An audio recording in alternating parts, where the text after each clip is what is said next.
Good afternoon, good afternoon, good afternoon, a very good afternoon to all. Ajit, Ajit, Rahul, Lucky, Abhimanyu, Brajesh, Divya, Jeet, Sanjana, Priyanshu, Meena, Divya official, Aarti, Lucky, Aman, Pushkar, Pushkar, Ajit, Arya, Saumya, Deepak, Virendra, Ravi, Ranjan, Brajesh. A very good afternoon to all. Good afternoon, good afternoon, good afternoon. A very good afternoon to all. क्या हाल है आप लोगों के? बढ़िया, first class, शानदार, जानदार, एकदम झकास। बहुत बढ़िया, बहुत बढ़िया। तो मेरे भाइयों, मेरे दोस्तों, मेरे जिगर के टुकड़ों, आप लोग मेरी बात ध्यान से सुनना और समझने की कोशिश करना। आज नया दिन, नई शुरुआत, नए चैप्टर के साथ होगी, जैसे कि मैंने आपको बताया था, बिल्कुल बताया था। जी हाँ, नया दिन, नई शुरुआत, नए चैप्टर के साथ। एप्लीकेशन से रिलेटेड कोई भी बच्चा हमें कंप्लेन नहीं करेगा, क्योंकि मैं डेली बेसिस पे आके यही समझाता हूँ कि एप्लीकेशन ठीक हो रही है, हो जाएगी भैया, बहुत बड़ी एप्लीकेशन है, करोड़ों बच्चे जुड़े हुए हैं इस एप्लीकेशन पे। चीज़ों में जब टेक्निकल प्रॉब्लम आ जाती है तो थोड़ा सा समय लग जाता है। ये कोई मैनुअल वर्क नहीं है ना, कोई मैकेनिकल वर्क नहीं है, ये सारा काम सॉफ्टवेयर का है। तो बड़ी प्रॉब्लम है, आप लोग समझ ही सकते हैं। तो इसीलिए हाँ जी, दिव्या प्रकाश ऑफिशियल, आप ऑफिशियल नाम को यहाँ पे यूज़ करने की आवश्यकता नहीं थी, क्योंकि आपका नाम बाकी कोई नहीं पढ़ता है। ठीक है, हाँ जी, ऑफिशियल आपने बनाया हुआ है अपना। चलिए, तो हाँ जी, आप लोगों को एक खुशखबरी देनी है। और खुशखबरी ये है, जैसे कि आप लोग जानते हैं, परसों परसों है 9 जुलाई। और भैया 9 जुलाई को क्या है? हाँ, हाँ जी, हमारा हैप्पी बर्थडे टूटू। ठीक है, परसों 9 जुलाई है, और है ना, हमारा है हैप्पी बर्थडे टूटू। तो इस उपलक्ष्य में, इस बर्थडे के उपलक्ष्य में, जैसे कि आप लोग जानते ही हैं कि जब आपके टीचर्स के बर्थडे बर्थडे आता है, तो वो कुछ ना कुछ आपके लिए ज़रूर करता है, कुछ ना कुछ तोहफा, गिफ्ट आपको मिलता ही मिलता है टीचर से, है ना। क्योंकि पहले जब हम छोटे होते थे तो हमारे बर्थडे पे हमें गिफ्ट दिए जाते थे, लेकिन अब हम बड़े हो गए हैं, अब हम बड़े हो गए हैं, और पब्लिक फिगर भी हैं, और रेस्पॉन्सिबिलिटी भी है ना। तो अब हमारी जिम्मेदारी बनती है कि जब हमारा बर्थडे आए तो हम आपको कुछ गिफ्ट दें, ना कि गिफ्ट लें, क्योंकि गिफ्ट लेने वाली उम्र बीत चुकी है, अब गिफ्ट देने वाली उम्र में हम पड़ाव में पहुंच चुके हैं। और जब आपकी भी एक दिन नौकरी लगेगी, तो आप उसी पड़ाव में पहुंचेंगे कि जब आपका बर्थडे हुआ करेगा, आप लोगों को गिफ्ट दिया करेंगे, ना कि उनसे लिया करेंगे, है ना। ये ईश्वर की ब्लेसिंग्स है कि आज हम इस काबिल हैं, उस भगवान के आशीर्वाद से, कि हम आप लोगों के लिए भी कुछ कर सकते हैं, और देखो करते ही रहते हैं। तो इसीलिए आप लोगों के लिए जो हमने कुछ चीज़ें सोची हैं, कुछ प्यारे प्यारे गिफ्ट बनाए हैं, तो वो हम आप लोगों को ज़रूर देंगे, है ना। लेकिन उसके लिए आपको 9 जुलाई को रात को 8 बजे हमारे यूट्यूब चैनल पे आना पड़ेगा लाइव। ठीक है, हाँ जी। तो हम 9 जुलाई को मुलाकात करेंगे, है ना। 8 बजे या 7 बजे का इवेंट होगा, वो मैं बता दूंगा बेटा कितने बजे का इवेंट है। ठीक है, 7 या 8 बजे का इवेंट होगा। और हमारे यूट्यूब चैनल का नाम आप लोग जानते ही हो, रीजनिंग बाय पीयूष वार्ष्णेय। और ये जो यूट्यूब चैनल है, ये रीजनिंग का यूट्यूब चैनल है। ठीक है, और आप लोगों के प्यार से ये इकलौता रीजनिंग का ऐसा यूट्यूब चैनल है जिसके 10 लाख से ज़्यादा सब्सक्राइबर हैं, लगभग 14 लाख सब्सक्राइबर हो चुके हैं। और मैं ये तो नहीं कह रहा कल बर्थडे पे मुझे 20 लाख सब्सक्राइबर आप करके दे दो। और मैं तभी आप लोगों को गिफ्ट दूंगा, मैं खड़े होकर चिल्लाऊंगा बेटा, तब तक मैं गिफ्ट डिस्क्लोज नहीं करूंगा जब तक ये, लोग तो कहते हैं जब तक 10,000 या 20,000 वॉचिंग ना हो जाए, मैं कहूंगा जब तक 14 लाख से 20 लाख नहीं कर दोगे तुम सब्सक्राइबर, तब तक मैं तुम्हें गिफ्ट डिस्क्लोज नहीं करूंगा। तो इसीलिए आप शाम को 7-8 बजे लाइव आ जाना, है ना। 9 जुलाई को मुझे बर्थडे विश भी कर देना, और आप लोगों के लिए जो कुछ चीज़ें स्पेशल स्पेशल मैंने बना रखी हैं, है ना। बुक के बारे में भी मैं आपको उसी दिन बताऊंगा आपको। ठीक है, हाँ जी, बुक के बारे में भी उसी दिन बताऊंगा। जी हाँ, लेकिन मैं अपनी बुक लॉन्च नहीं कर पाऊंगा परसों किसी रीज़न से, क्योंकि बुक तैयार हो गई है, बट वो प्रिंटिंग में लगी हुई है, और प्रिंटिंग में समय लगता है। समय इसलिए लगता है क्योंकि जब हम बुक प्रिंट कराते हैं, तो है ना, ईश्वर के आशीर्वाद से 2-4 हज़ार किताबें हमारी प्रिंट नहीं होती हैं, कम से कम 1-1.5 लाख कॉपी हमारी प्रिंटिंग पे लगती है, और 1-1.5 लाख कॉपी अगर प्रिंट हो रही हैं और 800 पेज की अगर किताब है, समझ रहे हो, इंग्लिश मीडियम अलग है, हिंदी मीडियम अलग है, तो कितना समय लगेगा इन प्रिंटिंग में? तो बस वो प्रिंटिंग में समय लग रहा है। बाकी मैंने एकदम बेहतरीन कंटेंट आप लोगों के लिए तैयार कर दिया। कंटेंट तो पहले भी था बेटा बेहतरीन हमारी बुक में, लेकिन उसको और मॉडिफाई कर दिया। लेकिन जो बुक की झलक है, बुक में क्या क्या चीज़ें ऐड ऑन हुई हैं, क्या क्या चीज़ें हमने हटाई हैं, जो बुक की झलक है वो मैं आपको परसों ज़रूर दिखा दूंगा, वो परसों ज़रूर दिखा दूंगा, ठीक है। और तो इसीलिए आपको वो प्यारे प्यारे अगर गिफ्ट, सरप्राइजेस गिफ्ट चाहिए हमसे, तो भैया 9 जुलाई को शाम को लाइव आना मत भूलना हमारे अपने यूट्यूब चैनल पे रीजनिंग बाय पीयूष वार्ष्णेय। और लाइव आओगे तभी आपको वो गिफ्ट का फ़ायदा मिलेगा, अगर आप लाइव नहीं आओगे, क्योंकि वो जो गिफ्ट होगा वो उसी समय अंतराल में आप लोगों को दूंगा जिस समय आप लाइव होगे। तो जो बच्चा लाइव आ पाएगा वही गिफ्ट पा पाएगा, वरना आप नहीं ले पाओगे गिफ्ट को, ठीक है। हाँ जी, चलिए तो अब ज़्यादा आपका समय खराब ना करते हुए शुरू करते हैं आज की क्लास। लेके प्रभु का नाम, जय सिया राम। तो हम जो टॉपिक करने वाले हैं बेटा, उस टॉपिक का नाम है इनइक्वलिटीज। और ये जो टॉपिक है ना इनइक्वलिटीज, बड़ा ही प्यारा सिंपल सा टॉपिक है और बड़ा ही मज़ेदार टॉपिक है।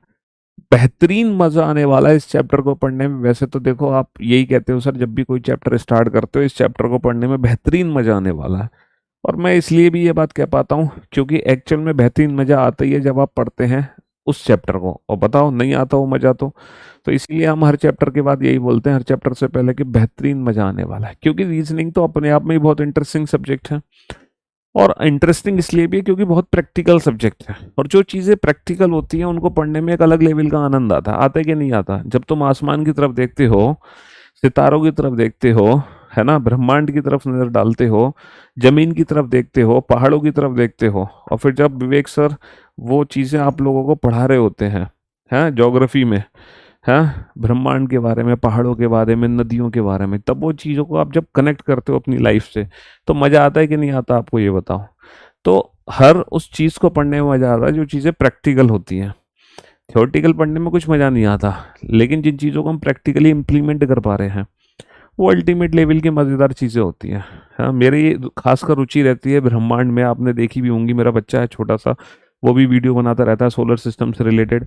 तो एक दिन विवेक सर क्लास में पढ़ा रहे थे, तो मेरे को बड़ा अल्टीमेट मज़ा आ रहा था। कम से कम आधे घंटे मैंने उनकी क्लास सुनी, क्योंकि मैं चीज़ों को प्रैक्टिकली रिलेट कर पा रहा था जब वो सर पढ़ा रहे थे विवेक सर ज्योग्राफी में। तो वही चीज़ें होती है। तो इसीलिए रीजनिंग भी जो सब्जेक्ट है पूरा का पूरा क्या है, पूरा का पूरा प्रैक्टिकल सब्जेक्ट है। अच्छा, इनइक्वलिटी चैप्टर की खास बात पता है क्या है? इनइक्वलिटी चैप्टर की खास बात ये है, इस चैप्टर की पता है खास बात क्या है? ये इसकी खास बात ये है, जब से रीजनिंग मेंस में आना शुरू हुई है, जब से रीजनिंग हमारी मेंस में आना शुरू हुई है, उसके बाद इस चैप्टर का वेटेज बढ़ गया। देखो, रीजनिंग जब से मेंस में आई है तब से किस किस चैप्टर का वेटेज बढ़ा है रीजनिंग में, जो पहले नहीं आते थे लेकिन अब पूछे जाने लगे? एनालिटिकल रीजनिंग, एनालिटिकल रीजनिंग, ठीक है। एनालिटिकल रीजनिंग का वेटेज बढ़ा है, जो पहले नहीं थे वो अब पूछे जाने लगे हैं एनालिटिकल रीजनिंग के क्वेश्चंस, जो कि अभी अभी हमने, है ना, कंप्लीट भी किया है। एनालिटिकल रीजनिंग के बाद सिटिंग अरेंजमेंट, सिटिंग अरेंजमेंट के बाद पजल, और पजल के बाद इनइक्वलिटीज, इनइक्वलिटीज। तो ये वो चैप्टर्स हैं, ये वो चैप्टर्स हैं जो रीजनिंग मेंस में आने के बाद आपके सिलेबस में इंट्रोड्यूस हुए हैं। हालांकि ये चैप्टर सिलेबस में पहले से थे लेकिन पूछे नहीं जाते थे, पूछे नहीं जाते थे, बट अब एनालिटिकल रीजनिंग का क्वेश्चन हमारे एग्जाम में जरूर आता है। सीटिंग और पजल, इन दोनों को मिला के किसी ना किसी टॉपिक से क्वेश्चन जरूर आता है, और इनइक्वलिटीज का क्वेश्चन जरूर आता है। और अच्छी बात यह है, ना सिर्फ एसएससी से रिलेटेड एग्जाम, बल्कि बाकी भी जो एग्जाम है, जैसे कि हम बात करें रेलवेज के पेपर हो गए, या पुलिस के पेपर हो गए, या फिर यूपीएससी सीसेट का पेपर हो गया, ठीक है, इन एग्जाम्स में भी इन टॉपिक से रिलेटेड क्वेश्चंस पूछे जाते हैं। समझ रहे हो? एसएससी के जितने भी पेपर हैं, चाहे वो सीजीएल है, सीएचएसएल है, एमटीएस है, ठीक है, जीडी है, या फिर आपका स्टेनो का पेपर है, सीपीओ का पेपर है, सारे पेपर एसएससी के कवर होते हैं और सारे एग्जाम्स में ये क्वेश्चंस आते हैं, रेलवेज के सारे एग्जाम्स में ये क्वेश्चंस आते हैं, पुलिस के सारे एग्जाम्स में ये क्वेश्चंस आते हैं, और सी सेट के जो भी एग्जाम है, चाहे वो यूपीएससी हो या स्टेट लेवल का सी सेट हो, हर एग्जाम में ये सारे टॉपिक्स आते हैं। समझ रहे हो?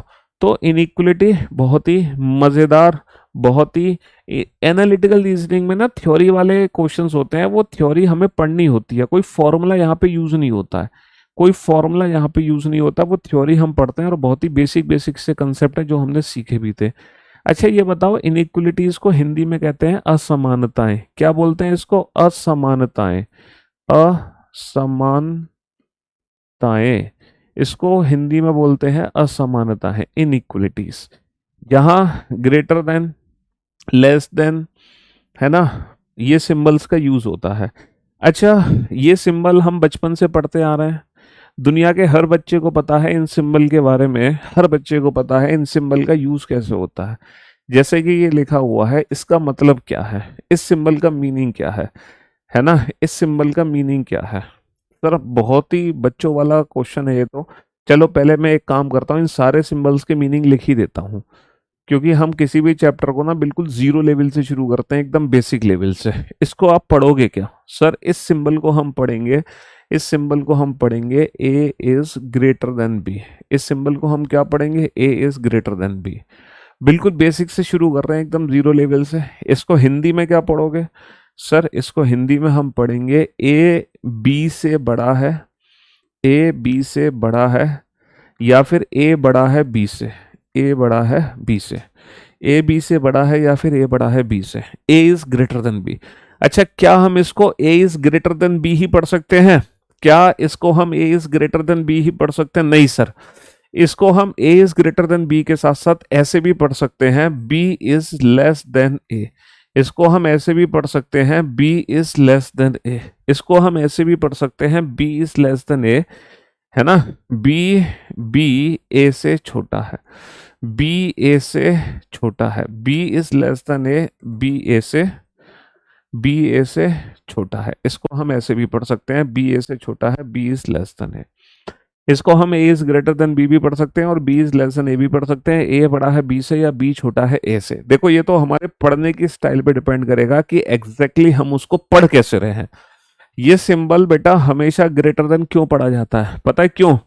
ये हमेशा ग्रेटर देन इसलिए पढ़ा जाता है क्योंकि हमें बचपन से पढ़ना सिखाया गया है from left to right. From left to right हमें बचपन से सिखाया गया है, हमें बचपन से सिखाया गया है कि लेफ्ट से राइट पढ़ना होता है, इसीलिए हम इसको ऐसे पढ़ते हैं ग्रेटर देन। अगर गलती से हमें राइट टू लेफ्ट पढ़ना पड़ जाए, है ना, किसी किसी सभ्यता में हमें राइट टू लेफ्ट उल्टा भी पढ़ना सिखाया जाता है ना। हालांकि हमारी सभ्यता में तो सीधा ही पढ़ते हैं, लेकिन कहीं कहीं पर उल्टा भी पढ़ना सिखाते हैं। तो जहां उल्टा पढ़ते हैं लोग, उसको हम पढ़ते हैं लेस देन। इसी ग्रेटर देन को क्या पढ़ेंगे? लेस देन पढ़ेंगे। तो कोई भी जो सिंबल है ना, वो डिपेंड करता है हमारी वे ऑफ रीडिंग पर कि हम उसको पढ़ कैसे रहे हैं।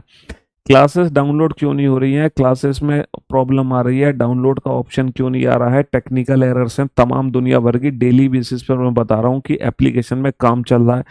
प्लीज़ आप लाइव पढ़ो, मुझसे अच्छे से पढ़ो, शानदार तरीके से पढ़ो। जो प्रॉब्लम्स है रिगार्डिंग रिकॉर्डेड क्लासेस और वीओडी क्लासेस, वो बहुत जल्द आपकी प्रॉब्लम रिजॉल्व हो जाएंगी। तो आप बिल्कुल भी हैरान और परेशान मत हो, ठीक है? हाँ जी, चलिए साहब, तो ये सिंबल हमने पढ़ लिया, ए इज ग्रेटर देन बी या फिर बी इज लेस देन ए बड़ा है बी से या बी छोटा है ए से या बी ए से छोटा है। इन द सेम वे इस सिंबल को मैं क्या पढ़ूंगा? इस सिंबल को मैं क्या पढ़ूंगा? ये भी सिंबल आपने बचपन में सुना होगा, है ना। ये सिंबल के बारे में भी आपने बचपन में सुना होगा। सर इसका मीनिंग है A is either, A is either greater, A is either greater और equal to B, A is either greater और इक्वल टू बी। इसका मतलब है ए, इसका मतलब क्या है? ए इज ईदर ग्रेटर और इक्वल टू बी। ए या तो बी से बड़ा है, ए या तो बी से बड़ा है या बी के बराबर है, या तो बी से बड़ा है या बी के बराबर है। इन दोनों में से कोई एक कंडीशन काम करेगी, दोनों एक साथ काम नहीं कर सकती भाई। या तो ए ए या तो बी से बड़ा ही होगा या फिर बी के बराबर है। इन दोनों में से कोई एक कंडीशन है, या तो ए बी से बड़ा है या ए बी के बराबर है, बट ये दोनों कंडीशन एक साथ काम नहीं कर सकती, है ना, एक साथ काम नहीं कर सकती। अच्छा, बी से ए क्या पढ़ेंगे, इसको मैं उल्टा पढ़ के नहीं दिखा रहा, अब तुम समझदार हो, कैसे पढ़ोगे। बी इज आइदर लेस और equal to B A, B is either less और इक्वल टू ए, बी या तो ए से छोटा है, बी या तो ए के बराबर है। समझ गए। चलिए साहब, अगला सिंबल है, इसको हम क्या पढ़ते हैं बताओ। A is less than A, A is less than B, sorry A is less than B, A is less than B, इसको हम पढ़ते हैं ए बी से छोटा है, ए बी से छोटा है। अगर इसको मुझे उल्टा पढ़ना हो तो मैं क्या पढ़ूंगा, बी इज ग्रेटर देन ए, यानी कि बी ए से बड़ा है। अब मैं तुम्हें उल्टा पढ़ के नहीं दिखा रहा, सीधा सीधा पढ़ के हम लिख रहे हैं, आप लोग समझ ही गए होंगे उल्टा कैसे पढ़ना है। B is greater than A, B A से बड़ा है, बी इज इधर लेस और equal to A, B A से या तो छोटा है या बराबर है, उल्टा। और ए बी से छोटा है, A is less than B, A B से छोटा है। ये तीन सिंबल तुमने देखे, greater, greater than, equal, less than, और लेस देन के बाद कौन सा सिंबल आएगा बेटा, less than equal, less than equal, यानी कि ए इज इधर लेस और equal to B, A is the less और equal to B, A B से या तो छोटा है, ए बी से या तो छोटा है या बराबर है, ए बी से या तो छोटा है, ए बी से या तो छोटा है या बराबर है। तो ये चार सिंबल तुम्हें बहुत अच्छे से दिखाई दे रहे हैं, ग्रेटर, ग्रेटर देन और इक्वल, लेस देन और इक्वल। ठीक है जी, greater, greater than equal, less than equal, ये चार सिंबल बहुत ही सिंपल से हैं जो सभी को समझ आ रहे हैं। इसके अलावा कुछ डिफरेंट टाइप के सिंबल हैं, जैसे कि ये वाला सिंबल है, इस सिंबल का मीनिंग क्या है, ये थोड़ा सा डिफरेंट साइज टाइप का मीनिंग है। अच्छा, ये जो सिंबल है ना, ये रिप्रेजेंट करता है नॉट को, ये रिप्रेजेंट करता है ग्रेटर को। अगर मैं दोनों को कंबाइन कर दूं, यानी कि तो ये रिप्रेजेंट करेगा नॉट ग्रेटर, नॉट ग्रेटर यानी कि बड़ा नहीं है, नॉट ग्रेटर यानी कि बड़ा नहीं है। तो बड़ा नहीं है तो इसका प्रैक्टिकली मीनिंग क्या हो जाएगा, इसका प्रैक्टिकली मीनिंग क्या हो जाएगा, बड़ा नहीं है। इसका प्रैक्टिकली मीनिंग हो जाएगा बड़ा नहीं होना चाहिए, ईदर लेस और इक्वल टू बी। इसका प्रैक्टिकली मीनिंग हो जाएगा ईदर लेस और इक्वल टू बी। भाई बड़ा नहीं है इसका मतलब छोटा या बराबर है, छोटा या बराबर है। नॉट ग्रेटर देन और इक्वल टू बी, इसका प्रैक्टिकली मीनिंग बताना, नॉट ग्रेटर देन और equal to B, not greater और इक्वल टू बी। ना तो ए बी से बड़ा है ना ए बी के बराबर है, ना तो बड़ा है ना बराबर है। इसका मतलब क्या है सर, बड़ा भी नहीं है और बराबर भी नहीं है, इसका मतलब ए बी से छोटा है, इसका मतलब है ए बी से छोटा है। अच्छा, इसका मतलब क्या है कि छोटा नहीं है, छोटा नहीं है, छोटा नहीं है तो इसका मतलब क्या होगा सर, ए बी से या तो बड़ा है या बराबर है, छोटा नहीं है तो बड़ा या बराबर है। अच्छा, ना छोटा है ना बराबर है, ना छोटा है ना बराबर है, ना छोटा है ना बराबर है, इसका मतलब ए बी से बड़ा है। ना छोटा ना बराबर, इसका मतलब बड़ा, छोटा नहीं है तो बड़ा या बराबर दोनों हो सकता है। और एक और लास्ट सिंबल है, तो भैया इनइक्वलिटीज के ये सारे सिंबल्स थे जो कि इस चैप्टर में यूज होने वाले हैं। अब मैं उम्मीद करता हूं कि आपको इन सारे सिंबल्स का मीनिंग पता चल गया होगा। इसका मतलब क्या है, इक्वल नहीं है, A is not equal to B, बराबर नहीं है। अगर बराबर नहीं है, ए और बी बराबर नहीं है, इसका मतलब या तो ए बी से बड़ा है या फिर ए बी से छोटा है। देखो बराबर नहीं है, इसका मतलब ईदर ग्रेटर और लेस देन बी। तो ये इनइक्वलिटीज के साइन है जो इस चैप्टर में यूज होने हैं। कौन कौन से साइन है जो इस चैप्टर में यूज होंगे, greater, greater than equal, less than equal, ऐसे लिख लो, ग्रेटर, ग्रेटर देन इक्वल, है ना, less than equal, not greater than equal, not less than और नॉट लेस देन इक्वल और not equal to. These are the symbols, है ना, which are used in this chapter. इसके अलावा एक symbol और है, सिंपल है वो तो इक्वल। इक्वल को तो दुनिया जानती है। तो ये सारे सिंबल्स हैं जो इस चैप्टर में यूज होने हैं। Greater, greater than equal, less than equal, not greater then, not greater than equal, not less than और इक्वल, नॉट इक्वल, इक्वल। अब मैं उम्मीद करता हूं इनमें से किसी भी सिंबल के बारे में कोई दिक्कत नहीं है आपको। बहुत बढ़िया। अब एक छोटा सा क्वेश्चन है। अब एग्जाम में क्या आता है कि रिजल्ट डिफाइन करो। रिजल्ट डिफाइन करो, जैसे ए बराबर है बी के, बी बराबर है सी के, सी बराबर है डी के, डी बराबर है ई के, ई बराबर है एफ के। तो मुझे बता सकते हो कि ए और एफ में क्या रिलेशन होगा? मुझे बता सकते हो ए और एफ में क्या रिलेशन होगा? सर कैसी बच्चों वाली बातें कर रहे हो? हमने तो सुना था Piyush sir the reasoning expert, और यहाँ तुम क्या बता रहे हो सर? ए बराबर बी, बी बराबर सी, सी बराबर डी, डी बराबर ई, ई बराबर एफ, और पूछ रहे हो ए और एफ में क्या रिलेशन होगा?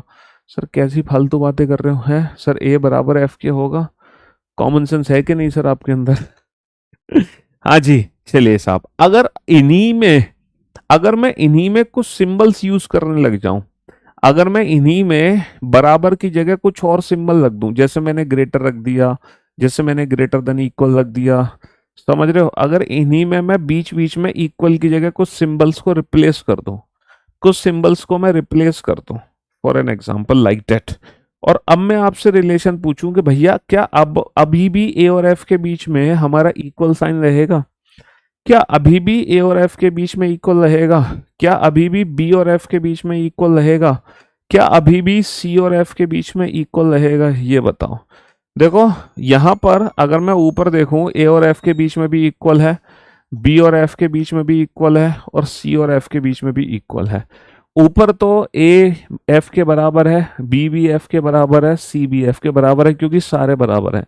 क्या नीचे अभी भी इनके बीच में इक्वल साइन रहेंगे? सर बिल्कुल नहीं रहेंगे। अब आप लोग करते क्या थे अभी तक? पता है क्या करते थे आप लोग? ना यहाँ वैल्यूज रखते थे, जैसे इसको 10 मान लिया तो 10 बराबर 10 के हो गया, ये 10 से छोटा है तो 5 हो गया। अभी तक आप इस क्वेश्चन को वैल्यूज, तो अब आज के बाद ये क्वेश्चन वैल्यूज रखने की नीड नहीं है। मैं सच बता रहा हूँ, विदाउट पेन एंड पेपर मुश्किल से अगर 5 सेकंड से भी ज्यादा समय लग जाए ना आंसर देने में, तो आप पूरे पैसे वापस ले लेना with interest. Max to max 5 second लगेंगे इस 3 नंबर के क्वेश्चन को सॉल्व करने के लिए। मैक्सिमम 5 सेकंड, और वो भी without pen and paper, without any confusion आप इस क्वेश्चन का आंसर दोगे। विदाउट एनी कंफ्यूजन कैसे दोगे? बोर्ड पर ध्यान देना। अगर आपके रास्ते में कहीं भी ग्रेटर देन आ जाए ना, ये सबका माई बाप है ग्रेटर देन, तो ग्रेटर रिजल्ट बनने से दुनिया की कोई ताकत नहीं रोक सकती। अगर ग्रेटर रास्ते में आ रहा है तो ग्रेटर ही रिजल्ट बनेगा, वरना ग्रेटर देन इक्वल रिजल्ट बनता है। अगर ग्रेटर रास्ते में नहीं है तो ग्रेटर देन इक्वल रिजल्ट बनता है ना? इक्वल। मैं आपको सपने में देखी हूं, आप लोगों को सपने में देखी हूं। अच्छा जी। अगर ग्रेटर देन रास्ते में है तो ग्रेटर ही रिजल्ट बनेगा, ठीक है? अदरवाइज रिजल्ट बनेगा ग्रेटर देन इक्वल, याद रखना। अब आप ये बताओ, ए से एफ, क्या ए से एफ ग्रेटर देन हमारे रास्ते में है? सर अगर मैं ए से एफ की तरफ देख रहा हूं तो मेरे रास्ते में ग्रेटर देन है मिनिमम एक बार, चाहे एक से ज्यादा बार हो, इट डजंट मैटर। अगर ग्रेटर देन मेरे रास्ते में है तो रिजल्ट ग्रेटर देन ही बनेगा, दुनिया की कोई ताकत ग्रेटर देन रिजल्ट बनने से नहीं रोक सकती। बी से एफ, सर अगर मैं बी से एफ देख रहा हूं तो मेरे रास्ते में ग्रेटर देन ही है, तो ग्रेटर देन ही रिजल्ट बनेगा। लेकिन सी से एफ कहीं भी ग्रेटर देन है नहीं sir. Greater than equal, greater than equal, equal, यहां पे ग्रेटर देन नहीं है। तो जब ग्रेटर देन नहीं होता तो रिजल्ट बनता है ग्रेटर देन इक्वल। और इक्वल तो तभी होगा जब सारे इक्वल हो, इक्वल तो तभी होगा जब सारे इक्वल हो। समझ रहे हो? बस, दिस इज मैंटोस जिंदगी, ये है मैंटोस लाइफ। अब आप अपने क्वेश्चन को without pen and paper solve कर सकते हैं मुश्किल से 2 से 4 सेकंड में। अगर ग्रेटर देन रास्ते में तो ग्रेटर देन, वरना ग्रेटर देन इक्वल, बात खत्म। इसके अलावा दिमाग लगाना ही नहीं है, इसके अलावा दिमाग लगाना ही नहीं है।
हाँ जी, चलिए तो ग्रेटर हमारे रास्ते में, तो ग्रेटर ही रिजल्ट बनेगा, अदरवाइज रिजल्ट बनता है ग्रेटर देन इक्वल। इस चीज को याद रखना, ग्रेटर हमारे रास्ते में तो ग्रेटर ही बनेगा, वरना ग्रेटर देन इक्वल।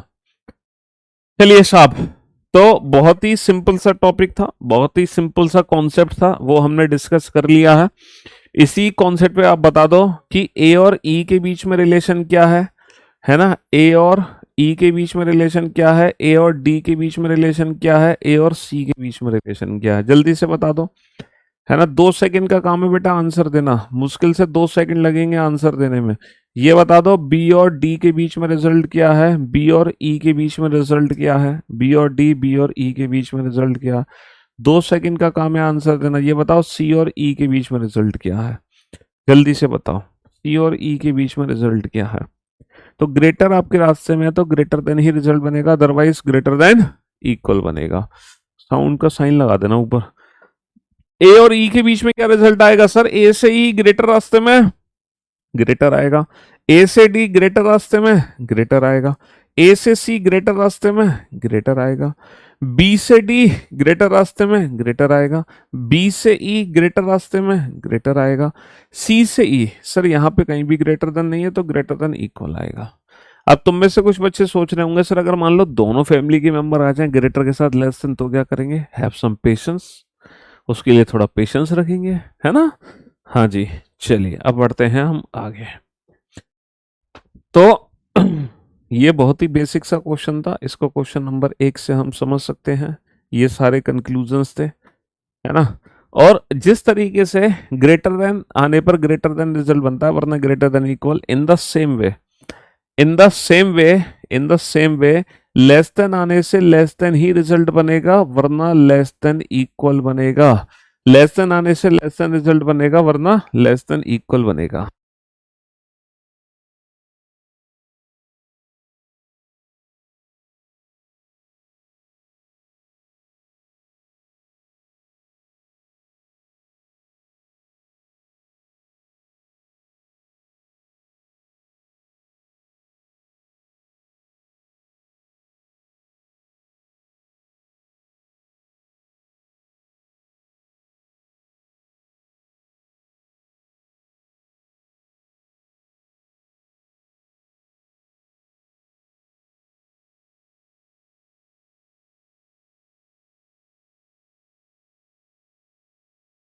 हाँ जी, चलिए साहब, तो आगे बढ़ते हैं। जैसे ग्रेटर देन आने पे ग्रेटर देन रिजल्ट बनता है, वरना ग्रेटर देन इक्वल, वैसे ही लेस देन आने पे लेस देन रिजल्ट बनेगा, वरना लेस देन इक्वल। चलिए नेक्स्ट हम चलते हैं क्वेश्चन नंबर 2 पर। क्वेश्चन नंबर 2 स्टेटमेंट, कथन, कथन है मेरे भाई, P बराबर है Q के, Q छोटा या बराबर है R के, R बराबर है S से, S छोटा है T से, T बराबर है U के, U छोटा या बराबर है V के, और V बराबर है W के, और W छोटा है X से। ये एक कथन दे रखा है, बहुत बड़ा सा कथन है, और यहाँ पे कुछ निष्कर्ष हैं। ठीक है, यहाँ पे कुछ निष्कर्ष हैं, वो आपको बताने हैं कि कौन सा निष्कर्ष हमारा सही है। पी पी पहले तो निष्कर्ष सही पहचान बाद में करेंगे, पहले तो तुम सिंबल यूज करो बेटा, तुम क्या क्या सिंबल यूज कर सकते हो ये बताओ। पी और पी और आर के बीच में क्या सिंबल है, पी और एस के बीच में क्या सिंबल आएगा, पी और टी के बीच में क्या संबंध आएगा, पी और यू के बीच में क्या संबंध आएगा, समझ रहे हो। यू और डब्ल्यू के बीच में क्या संबंध आएगा, यू और एक्स के बीच में क्या संबंध आएगा, पी और एक्स के बीच में क्या संबंध आएगा। पहले तुम सिंबल डिफाइन करो, कंक्लूजन्स तो मैं आप लोगों से बाद में चेक करवाऊंगा, कंक्लूजन्स तो मैं आप लोगों से बाद में चेक करवाऊंगा। हाँ जी, जल्दी से पहले तुम खुद ही सिंबल डिसाइड करो। ठीक है जी, ग्रेटर देन आने पे ग्रेटर देन रिजल्ट बनता है, otherwise greater than equal. In the same way less than आने पे लेस देन रिजल्ट बनेगा, otherwise less than equal, otherwise less than equal. ठीक है जी। हाँ जी।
हाँ जी, पी और आर के बीच में क्या रिलेशन है? सर अगर मैं पी से आर देखता हूं तो इक्वल लेस देन इक्वल, तो लेस देन तो है नहीं, तो लेस देन इक्वल ही आएगा। अच्छा, पी से एस देखता हूं फिर भी लेस देन नहीं है रास्ते में, तो लेस देन इक्वल आएगा। पी से टी, देखो टी आते ही लेस देन आ गया तो लेस देन आएगा, और पी से यू भी लेस देन है तो लेस देन ही आएगा। यू से डब्ल्यू, सर यू से डब्ल्यू देख रहे हैं, लेस देन नहीं है रास्ते में तो लेस देन इक्वल आएगा। यू से एक्स लेस देन है रास्ते में, लेस देन आएगा, और पी से एक्स बेटा लेस देन है रास्ते में, लेस देन आएगा। तो मैं उम्मीद करता हूं कि आपको समझ आ गया होगा लेस देन कब आना है, लेस देन इक्वल कब आना है, ग्रेटर देन कब आना है, ग्रेटर देन इक्वल का आना है। उम्मीद कर सकते हैं? झूठी या सच्ची उम्मीद? आप लोग ये पहचानना सीख चुके हो कि कब लेस देन कब लेस देन इक्वल आता है।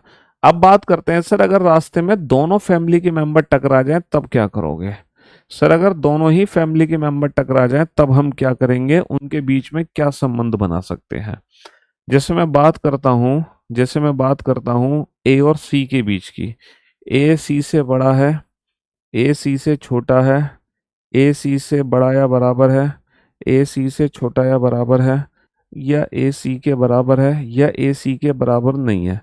इन इन रिजल्ट्स में से कितने रिजल्ट्स हैं जो 100% ट्रू हैं, ये बताओ। इनमें से कितने रिजल्ट्स हैं जो 100% ट्रू हैं?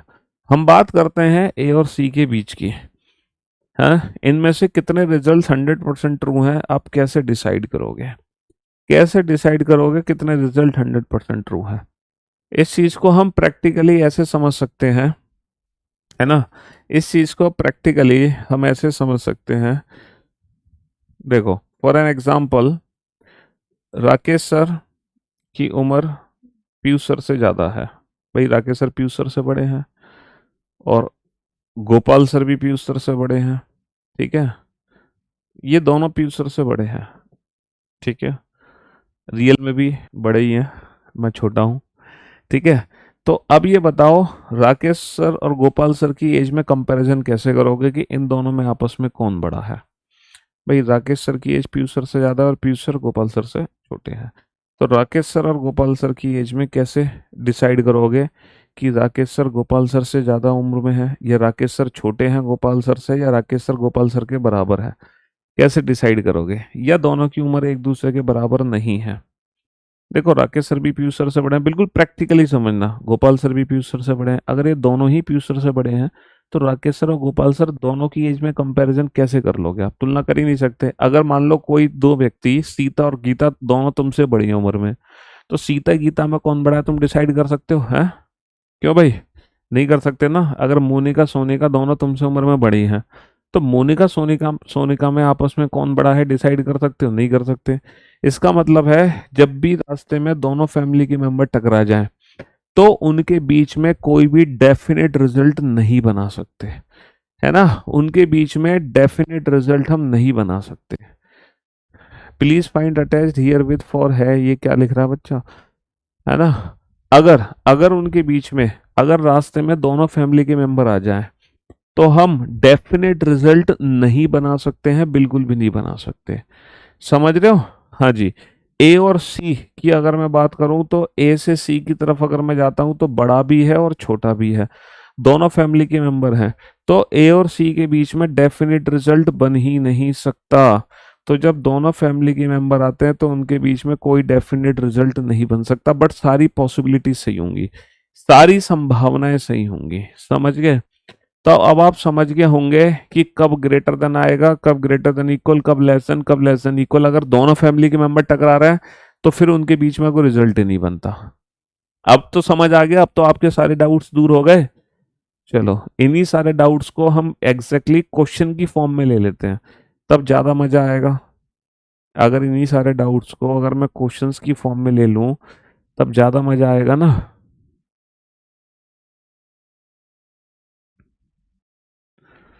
चलिए साहब, तो एग्जाम में क्वेश्चन इस तरीके से आपको देखने को मिलेंगे, कुछ इस तरीके से क्वेश्चन आएंगे एग्जाम में।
हाँ जी, चलिए साहब दोनों क्वेश्चन बताओ विदाउट पेन एंड पेपर, ना पेन की जरूरत है ना पेपर की जरूरत है ना। इनइक्वलिटी चैप्टर बेटा विदाउट पेन एंड पेपर। ए से सी की तरफ चलते तो मेरे रास्ते में ग्रेटर और इक्वल है ना। जब मैं ए से सी की तरफ जा रहा हूं तो मेरे रास्ते में ग्रेटर और इक्वल है, तो इसका मतलब ए और सी के बीच में जो रिजल्ट बनेगा वो ग्रेटर देन बनेगा, ना कि ग्रेटर देन इक्वल। अच्छा, बी और डी की बात करता हूं तो इक्वल ग्रेटर देन इक्वल है, तो बी और डी के बीच में रिजल्ट बनेगा ग्रेटर देन इक्वल, ना कि इक्वल। तो यहाँ पे दोनों ही रिजल्ट मेरे गलत हो गए, neither first nor second follow. कोई भी डेफिनेट रिजल्ट यहाँ पे नहीं है। बिना पेन पेपर के बताओ, एम से टी जब मैं जा रहा हूँ तो मेरे रास्ते में ग्रेटर देन है, तो रिजल्ट ग्रेटर देन ही बनेगा। जब मैं आर से यू जा रहा हूँ तो भी मेरे रास्ते में ग्रेटर देन है, तो रिजल्ट ग्रेटर देन ही बनेगा। तो इस क्वेश्चन का आंसर आ जाएगा both first and second follow. बताओ, क्या आपने दोनों क्वेश्चंस के answer without pen and paper दिए कि नहीं। आज तक भले ही आपने इन क्वेश्चंस को देख के सोचा होगा कि सर ये क्या अजीब से क्वेश्चंस हैं, लेकिन आज अल्टीमेट मजा आ गया होगा, है क्यों भाई। हैं, विदाउट पेन एंड पेपर मुश्किल से 5 से 10 सेकंड के अंदर आप आंसर्स दे पा रहे हो। चलिए साहब, और ये क्वेश्चंस अब आपके हर एग्जाम्स में आते हैं, ठीक है, हर एग्जाम में।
हाँ जी, चलिए साहब, अगर मैं यू से टी की तरफ देखता हूँ, यू से टी लेस देन और इक्वल है, तो भैया लेस देन ही रिजल्ट बनेगा, ऑब्वियस सी बात है। आर से पी देखते हैं, इक्वल लेस देन इक्वल है तो लेस देन इक्वल बनेगा। और अगर मैं एस से यू देखता हूं तो ग्रेटर देन है तो ग्रेटर रिजल्ट बनेगा। तो भैया आंसर क्या आ जाएगा, ऑल फॉलो। आंसर क्या आ जाएगा, ऑल फॉलो। अगर मैं सी से ए देखता हूँ, सी से ए, हाँ इस वाले क्वेश्चन पे ध्यान दो बाबू, समझो ये सारे। टम टम, ये कहाँ गया, हाँ।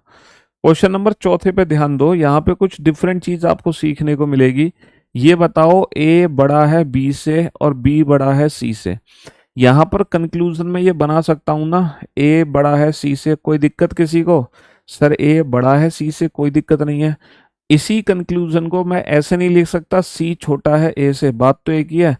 अगर मैं ए से सी जाऊंगा तो डेफिनेटली ए बड़ा है सी से, लेकिन जब मैं सी से ए जाऊंगा तो सी से ए क्या बनेगा, सी छोटा है ए से। तो ये डिपेंड करेगा कि हम उसको पढ़ कैसे रहे हैं, हम लेफ्ट से राइट पढ़ रहे हैं या राइट से लेफ्ट पढ़ रहे हैं। तो अगर मैं सी से ए जाऊंगा तो सी से ए बेटा स्टेटमेंट जुड़ेगा ऐसे, सी सी की तरफ माउथ ओपन है तो सी बड़ा है बी से, सी बड़ा है बी से और बी बराबर है ए के। तो जब मैं सी से ए की तरफ जा रहा हूं तो बेटा माउथ ओपन है, यानी कि सी बड़ा है ए से, बिल्कुल सही बात है। सी बड़ा है ए से, बिल्कुल सही बात है। सी छोटा है ए से, ये गलत है। तो इसका जो आंसर होगा वो ओनली फर्स्ट फॉलो होगा, ओनली फर्स्ट फॉलो होगा। ठीक है, ओनली फर्स्ट फॉलो। लेकिन मोस्ट ऑफ द स्टूडेंट ने आंसर एकदम परफेक्ट दिया था, वेल डन, शाबाश, गुड जॉब।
ये इंग्लिश मीडियम में क्यों पढ़ा रहे हो यार, तुम तो प्रभु धन्य हो यार, यहाँ पर कौन सी लैंग्वेज लिखी हुई है, हिंदी और इंग्लिश।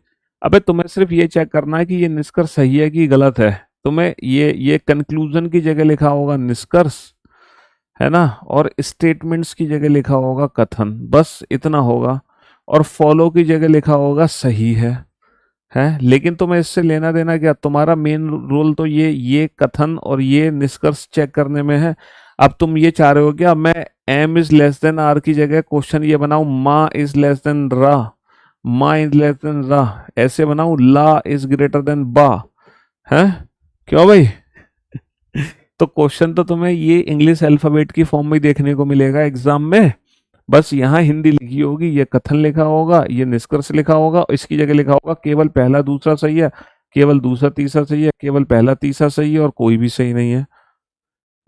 मतलब इतने अंग्रेजी से डर जाते हो कि गलती से अपना नाम तुम अंग्रेजी में देख लो ना कहीं, तो तुम अपने नाम को पहचानने से इनकार कर दो, ये तो मेरा ही नाम नहीं है सर। तो इतना खामखा इतना डर नहीं बैठना चाहिए आपके जहन में। हाँ, इस चैप्टर में लैंग्वेज बैरियर ही नहीं है, इस चैप्टर में लैंग्वेज मैटर ही नहीं करती है। समझ रहे हो टी और एम के बीच में रिलेशन क्या है? तो टी से एम की तरफ चले तो टी से आर इक्वल, आर से एम ग्रेटर, आर की तरफ माउथ खुला है तो टी से एम की तरफ माउथ ओपन है तो ग्रेटर ही आएगा ना कि लेस देन। एस से टी, सर एस से टी की तरफ चलते हैं तो एस से U, S is less than equal to U, U is less than T. भैया एस छोटा या बराबर है यू के, यू छोटा है टी से, तो एस से टी जा रहे हैं तो एस से टी लेस देन आ रहा है, एस से टी एस की तरफ माउथ बंद है, लेस देन आएगा ना कि ग्रेटर देन आएगा। तो ओनली फर्स्ट एंड थर्ड, यानी कि केवल पहला और तीसरा सही है, केवल पहला और तीसरा सही है। चलिए साहब, ए से सी, सर अगर ए और सी की बीच की बात करें थे तो दोनों फैमिली के मेंबर आ गए, और जब दोनों फैमिली के मेंबर आ गए तो ए और सी के बीच में कोई भी डेफिनेट रिजल्ट नहीं बनेगा। जब दोनों फैमिली के मेंबर आ गए तो ए और सी के बीच में कोई भी डेफिनेट रिजल्ट नहीं बनेगा, यानी कि कोई भी निष्कर्ष अनुसरण नहीं करता, कोई भी निष्कर्ष अनुसरण नहीं करता, कोई भी निष्कर्ष अनुसरण नहीं करता।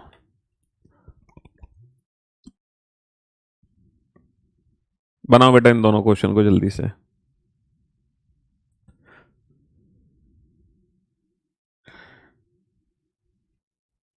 यूपी पुलिस के लिए मोस्ट इंपोर्टेंट चैप्टर बेटा अल्फाबेट और नंबर वाले हैं। अल्फाबेट नंबर वाले चैप्टर्स हर एग्जाम्स के लिए मोस्ट इंपोर्टेंट है, ना सिर्फ यूपी पुलिस के लिए।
हाँ जी सर, अगर मैं ए से सी की बात कर, अब देखो यहाँ पर एक डिफरेंट स्टाइल के स्टेटमेंट है। अभी तक आप लोग जितने भी स्टेटमेंट पढ़ रहे थे उनकी स्टाइल थोड़ी सी डिफरेंट थी। अभी तक आप जो स्टेटमेंट पढ़ रहे थे बेटा वो सिंगल स्टेटमेंट पढ़ रहे थे, सिंगल स्टेटमेंट सिंगल स्टेटमेंट। अभी तक आप जो स्टेटमेंट देख रहे थे कथन बेटा वो सिंगल सिंगल देख रहे थे, लेकिन यहाँ पर जो स्टेटमेंट देख रहे हो वो इंडिविजुअल स्टेटमेंट है, ब्रेक हो गए, तो यहां पर आपको पहले एक कनेक्शन बनाना पड़ेगा। जैसे अगर मैं बात करता हूं ए से सी तो ए से सी कनेक्शन कैसे बनाओगे सर? पहले हम बनाएंगे ए से बी, ए बड़ा है बी से, पहले हम बनाएंगे ए से बी, ए बड़ा है बी से, बन गया ए से बी रिलेशन। और फिर बना देंगे सीधा बी से सी, बी इज इक्वल टू सी, तो ये बन गया ए से सी डायरेक्ट रिलेशन, तो ग्रेटर इक्वल में ग्रेटर ही रिजल्ट बनेगा। अच्छा, बी और डी के बीच में कनेक्शन कैसे बनेगा सर? बी से सी बनेगा, बी बराबर है सी के, और फिर सी से डी बन जाएगा, सी बड़ा या बराबर है डी के। तो जब मैं बी से डी देखूंगा तो इक्वल ग्रेटर देन इक्वल में ग्रेटर देन इक्वल ही आएगा रिजल्ट। तो यहाँ पर जो आंसर बनेगा वो आएगा both first and second follow दोनों ही निष्कर्ष अनुसरण करते हैं, दोनों ही निष्कर्ष अनुसरण करते हैं। In the same way question number 8 में अगर मैं ध्यान दूं, R U T P, R U के बीच में रिलेशन कैसे बनाओगे सर? आर से टी रिलेशन बनाऊंगा, आर बड़ा है टी से, आर बड़ा है टी से, और फिर सीधा टी से यू रिलेशन बनाऊंगा। देखो आर तो बड़ा है टी से, और टी भी बड़ा है यू से, टी भी बड़ा है यू से। R is greater than T and T is also greater than U. R is greater than T and T is also greater than U. तो दोनों ग्रेटर ग्रेटर में ग्रेटर ही रिजल्ट बनेगा। तो पहले सिंगल स्टेटमेंट बना लो अपने दिमाग में। T से P रिलेशन कैसे बनेगा? T से P, देखो सर T से P तक पहुंचना है, T से R, R पहुंच के तो कोई फायदा नहीं हुआ, लेकिन T से U पहुंचो, T is greater then U, और फिर सीधा U से P पहुंचो। T बड़ा है U से, U भी बड़ा है P से, तो T से P अगेन ग्रेटर देन, तो इस क्वेश्चन का आंसर आएगा both first and second follow. तो आपको ना एक कनेक्शन बनाना है, ठीक है, जैसे उसको रीड करना है वैसे ही उसका रिलेशन बनाना है, क्योंकि हम पढ़ेंगे T is greater than U, तो ग्रेटर ही तो बनेगा रिजल्ट, समझ रहे हो?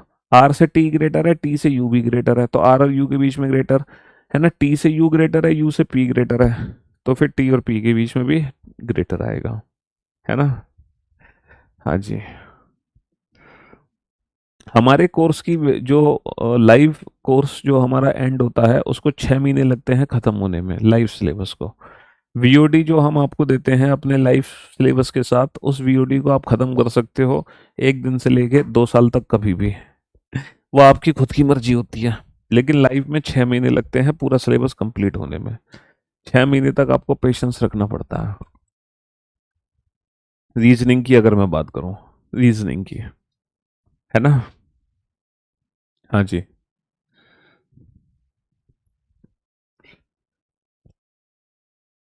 बनाओ फटाफट से। यहाँ पर क्या आंसर आएगा?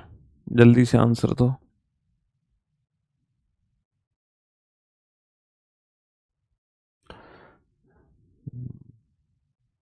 इन दोनों क्वेश्चन का, क्वेश्चन नंबर 9 और 10, और क्वेश्चन नंबर 9 10 का आंसर इस तरीके से देना जैसे दोनों क्वेश्चन तुम्हारे टेस्ट हैं।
हाँ जी, अगर हम बात करें एम और यू की एम और यू की, तो बेटा एम से एन बनेगा, M is greater than N, M is greater than N, और सीधा एन से यू बेटा यहाँ आओ। अब ऐसा नहीं है कि तुम्हें एन से आर पे पहुंचने की जरूरत है, तुम बीच में जंप कर जाओ, और एन और यू का रिलेशन है N is also greater than U, तो एम भी बड़ा है एन से और एन भी बड़ा है यू से, तो डेफिनेटली एम भी बड़ा होगा यू से।